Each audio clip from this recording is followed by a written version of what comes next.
Hi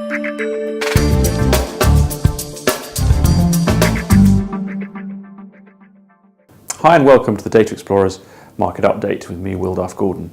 Today we're taking respite from what's going on in the US and Europe and ignoring European and US consumers, and we're going to go east in honour of one of my colleagues arriving in Singapore on Monday. And one of the themes in Asia at the moment I've detected is some rising short selling in the consumer durables and apparel sector. Now I find that strange because one of the investment themes last year was how attractive it was to own companies that were selling products to the Chinese middle class, as that type of person kind of gets more and more money in their pocket from the rapid industrialization. Surely owning those companies would be a very good thing. So not so, say, some of the short sellers. And interestingly, some of the companies that we're covering, their shares have really started to run out of steam.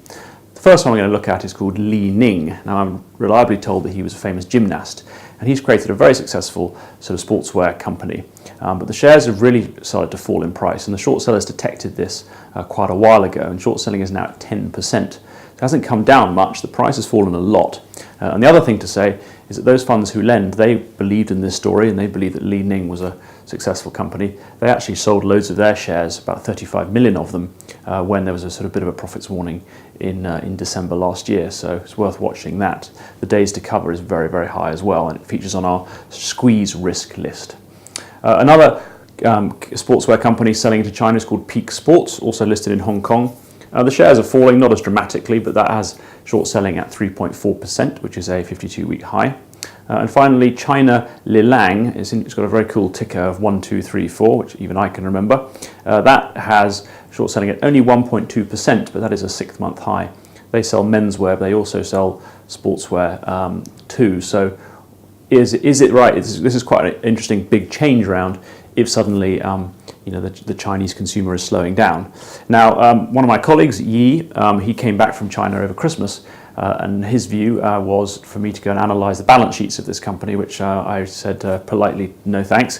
But his view was that since, compared to say 5 years ago, there's much more choice now, and somebody like Lilang is no longer the sort of the de facto place to go and buy your sportswear, and that maybe it's just ferocious competition that's slowing them down. Anyway, over for you to decide that.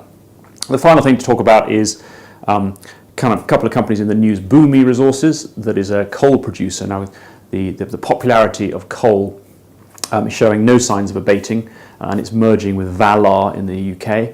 Now, it's not surprising to see institutional investors buying loads more shares in Bumi, which is an Indonesian company. So the amount in lending programs is up 100 million, which is quite interesting, and the share price has doubled, I think, in the last 6 months. Pou Chen is a Taiwanese company who bought, along with another company, AIG's local life insurance arm.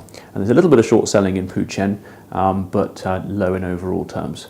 The final thing I cover in my report today is some of the regulatory changes in Thailand, Korea and Australia, but you're probably losing interest by now, so if you'd like to read that and the full report, it is at dataexplorers.com/news.